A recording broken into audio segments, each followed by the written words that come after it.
Call hello, Yahweh Shem Shai. Double honors to the apostles and the elders of Great Millstone who rule well, and salutations to the brothers throughout the four corners of the earth, pushing the word and truth and in sincerity. This is Ira from Great Millstone, Wisconsin, and I wanted to base this lesson off a statement that Apostle Gabar gave in the live stream, and he said that when he was talking about apologia, that talk show that radio show that highlighted us as basically being the bad guys. And he said a beautiful statement. He said, well, Great Millstone, we're the camp of controversy. The controversy it surrounds Great Millstone, and the reason because of that is because Great Millstone are the ones that are keeping the word and truth and in sincerity, man. We're the ones that's shaking the hand, man. We're the ones that's pushing the truth the right way. We are the radicals, and that's nothing to be ashamed of. That's glorious. Because soon the whole world will see who the Lord is actually dealing with. All those scoffers, including Nate, Johanna, they're going to see that the Lord is truly dealing with Great Millstone. When that RFID chip gets pushed on a rampant scale, then they're gonna be like, then it's gonna hit them like, damn, they were speaking the truth. Those were the men of the Lord. You know. But I'll save Nate for another topic. He said some really goofy off the wall shit earlier today, or earlier this week. But I'm gonna leave him. I'm gonna leave him alone for right now. This is strictly this is a faith builder for Great Millstone, man. This is Acts chapter 18, verse 2, or verse 1. It says, after these things, Paul departed from Athens and came to Corinth, and found a certain Jew named Aquila, born in Pontus, lately come from Italy, with his wife Priscilla, because that Claudius had commanded all Jews to depart from Rome, and came unto them. Now, the point that I wanted to get to in this verse is that Claudius, he put forth an unction that all the Jews need to leave Rome, and why was that? Because all the Jews were starting uproars in Rome, man, tearing down idols, starting riots, you know, there were actually fights breaking out, between the heathen and the Israelites that served the Lord, man. So they were causing a great uproar in Rome, just like now today. Great millstone are those ones that are causing the uproar in Rome today. You know, so Claudius he said, you know what, I'm done with these niggas.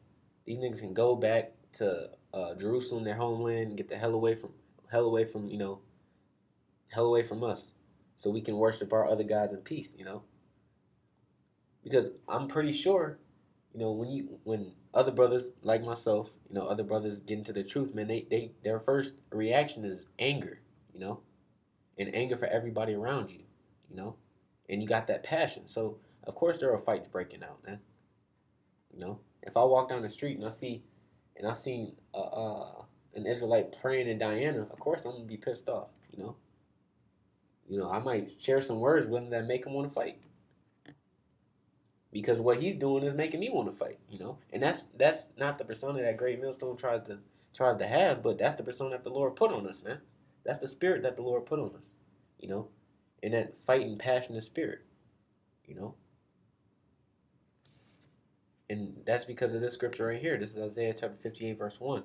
Cry aloud and spare not, and that's what Great Millstone is doing. These other camps, all they do is yell, but when it comes to getting down to the nitty gritty, to the complete breakdowns of the scriptures, they don't want to go into hard questions like the rape doctrine. They don't want to go into reincarnation. They don't want to go into what happened, when you die. The death of America.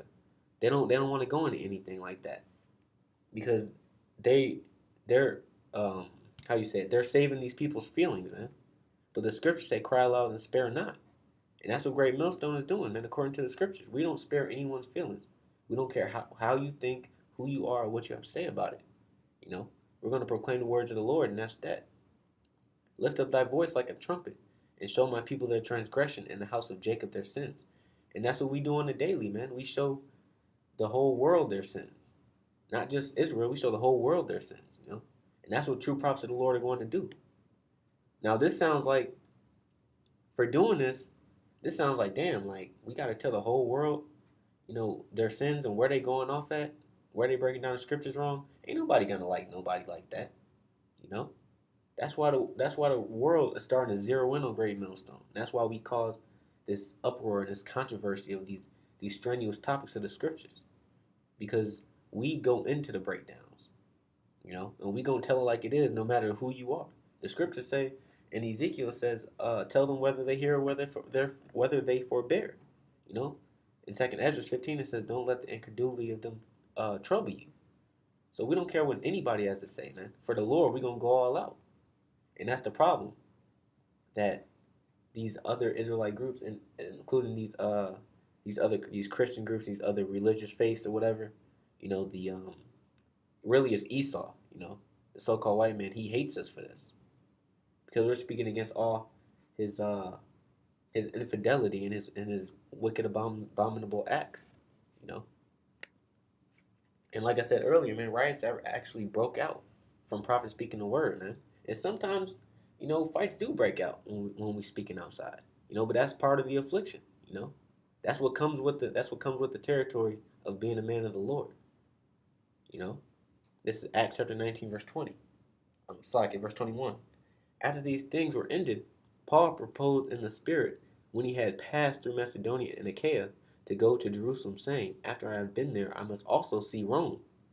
So he sent into Macedonia two of them that ministered unto him, Timotheus and Erastus, but he himself stayed in Asia for a season. And that time there arose no small stir about that way. Basically meaning, like, when they were there, the fights broke out, man.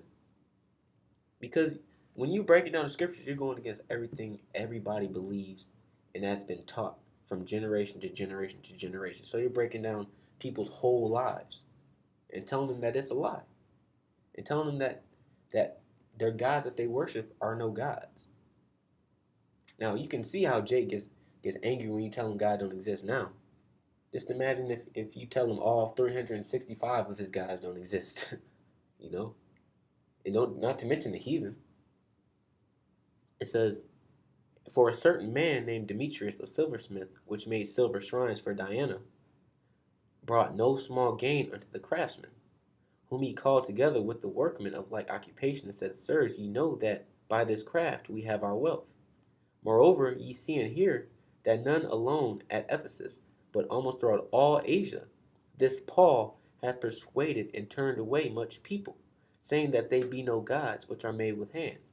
So now, the reason why fights broke out, the reason why, there was a controversy that started, is because now you're messing with people's money.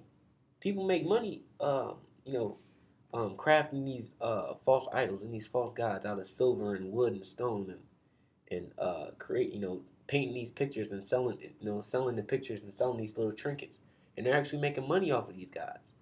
So now you got Paul coming along saying, look, those gods are nothing. Those gods don't even matter.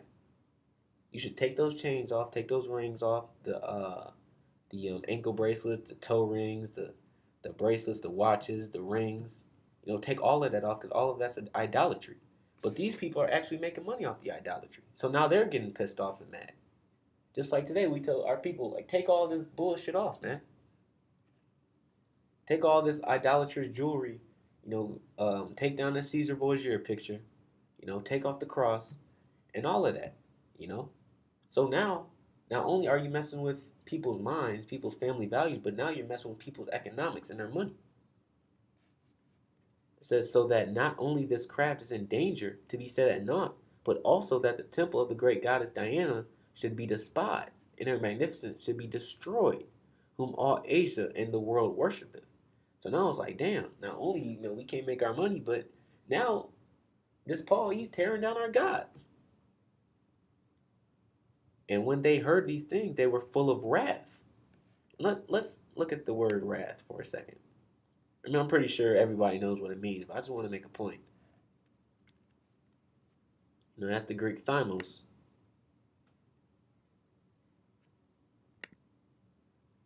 Strong's G 2372. Thumos. Meaning passion, angry, heat. Anger forthwith boiling up and soon subsiding again. Fierceness, indignation. So now that sounds like when somebody gets that mad, they want to do something.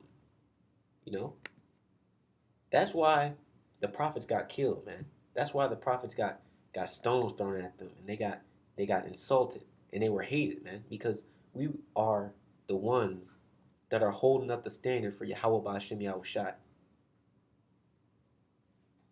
It says, Slakia, it says, and when they heard these things, they were full of wrath and cried out, saying, Great is Diana of the Ephesians. And the whole city was filled with confusion. And having caught Gaius and Aristarchus, men of Macedonia, Paul's companion in travel, they rushed with one accord into the theater. So now they rushing the prophets like, we gonna kill these niggas for what they doing to us, for what they doing to our country, to what they doing to the minds of our children. How dare you turn the minds of our children back to the Lord? We want to worship Diana. We want to worship Mars and Jupiter. And that's the same thing these people are saying now. How dare you turn me away from Cesare Borgia? You know? How dare you turn me away from worshiping the Pope? And when Paul would have entered in unto the people, the disciples suffered him not. And certain of the chief of Asia, which were his friends, sent unto him, desiring him that he would not adventure himself into the theater. Like, so now they telling Paul, like, hey, y'all gotta go tell somebody to tell Paul, like, he can't come in here because they trying to kill us. It says, some therefore cried one thing, and some another. And I'm pretty sure they were shouting all types of insults and berating and throwing all types of stones and food and eggs. For the assembly was confused, and the more part knew not wherefore they were come together. So now it says the assembly was confused. So what does that sound like? That sounds like a mob to me. So now not only you got riots breaking out the sea, but now you got a whole mobs trying to rush after the prophets, man. And they drew Alexander out of the multitude, the Jews putting him forward, and Alexander beckoned with the hand and would have made his defense unto the people. But when they knew that he was a Jew, all with one voice about the space of 2 hours cried out, Great is the Diana of the Ephesians. So now they're throwing up battle cries in the honor of this God, man. It says, and when the town clerk had appeased the people, he said, Ye men of Ephesus, what man is there that knoweth not how that the city of the Ephesians is a worshiper of the great goddess Diana, and the image which fell down from Jupiter? Basically meaning like, who don't know that we worship Diana now? Come on now. Like he got to be some type of stupid. He know that he gonna get beat up for saying fuck Diana. But the thing is, the prophets, we don't care. We don't give a goddamn about what this world has to say to us, has to do to us, or anything of that nature, man. Because we know the end result. And the end result of all of this is death and destruction. Saying then that these things cannot be spoken against, ye ought to be quiet and do nothing rashly. For ye have brought hither these men, which are neither robbers or churches, nor yet blasphemers of your goddess. Wherefore, if Demetrius and the craftsmen which are with him have a matter against any man, the law is open, and there are deputies. Let them implead one another. So now they're trying to calm it down, like, oh, calm down. Everybody, chill out. We gonna try to make this civilized and go to our law officers, and we gonna try to square this out. But if ye inquire anything concerning other matters, it shall be determined in the lawful assembly. For we are in danger to be called in question for this day's uproar, there being no cause whereby we may give an account of this concourse. And when he had thus spoken, he dismissed the assembly. So basically, he's like, man, look, y'all got to chill out. We in the temple, and look, we gonna get in trouble for this. So that's the reason behind the great controversy, behind Great Millstone, man. That's just the way it is, because that's how the Lord set it up. And we're that ensign to yell, scream, sharply rebuke, and exalt the name of Yahweh Bashim Yahushai. The scriptures commanded us to do it. This is Isaiah chapter 62, verse 6. I have set watchmen upon thy walls, O Jerusalem, which shall never hold their peace day nor night. So we ain't gonna never shut up, Right now, Esau is trying to come up with a plan on how he can discredit us now, because he can't even learn that he can't stop the word. So now he gonna have to figure something out. Like, man, we gotta do something with these niggas. Like shit. Because now the whole world is starting to find out about us, man. And we will never be quiet. So the end result of this is that we have to be put to death. And we'll gladly take death. Because we're not shutting up for nobody. Because the Lord commanded us to speak, we shall speak. Ye that make mention of the Lord, keep not silence. So he commanded us not to shut up, to keep talking, and give him no rest. So that's why this society and everybody in it hates us, man, because we never stop talking. Great Millstone always has something to say. You know, somebody's going off. Great Millstone always has something to say. You know, something big in the news. Great Millstone always has something to say. Ali just died. Somebody in Great Millstone has something to say about it. Kimbo Slice just died. Somebody has something to say about it. Argentina, Venezuela, different prophecies around the world. Great Millstone always will have something to say about it. You know, because we're not going to give any rest till He establish, until He make Jerusalem a praise in the earth. So until the Lord's come back, we are going to keep rattling the fences, man. Keep ringing the bells. Keep blowing the trumpets. That's just the way Yahweh Bashim Yahushai rose to spirit the great millstone, man. And that's what's going to keep happening. That's what we're going to keep doing until the Lord comes back, you know? And they hate us for it. Because we're tearing down the lies and the hypocrisy of this kingdom, man. That's why we are hated. That's why we're a so-called controversy. This is Amos chapter 5, verse 10. It says, they hate him that rebuketh in the gate, and they abhor him that speaketh uprightly. Right? So they hate us, man. And they stay away from us because we speak the words of truth. You know? We speak the words of truth through the spirit of Yahweh Bashim Yahushai. We tell everybody where they're going off at, where they're sinning at, what they're doing wrong. And people don't like to be, in this generation, people don't like to be told what to do. You know? We're rebuking the whole do what thy wilt spirit of the earth. And the whole earth is going to hate us for it. Because soon the whole earth will know who we are. The whole earth will know, that we're the prophets of the Lord. And we're going to be the main target, The world order ain't going over smooth. If the prophets of Yahweh Shem Yahushua have something to say about it, So with that, I just wanted to say my piece on that subject that Apostle Gabar spoke on, what the apostles and the elders spoke on briefly in the live stream. So with that, I want to give all praise to Yahweh Ba'ashem Yahushai. Call halal Yahweh Ba'ashem Yahushai. Salutations and double honors to the apostles and the elders of Great Millstone who rule well in sincerity and in truth. And in the name of Yahweh Ba'ashem Yahushai, and salutations and shalom, peace, and restore to all the brothers on the four corners of the earth, pushing the word in sincerity and in truth. And in the name of Yahweh Ba'ashem Yahushai, and giving this devil no rest whatsoever. Shalom.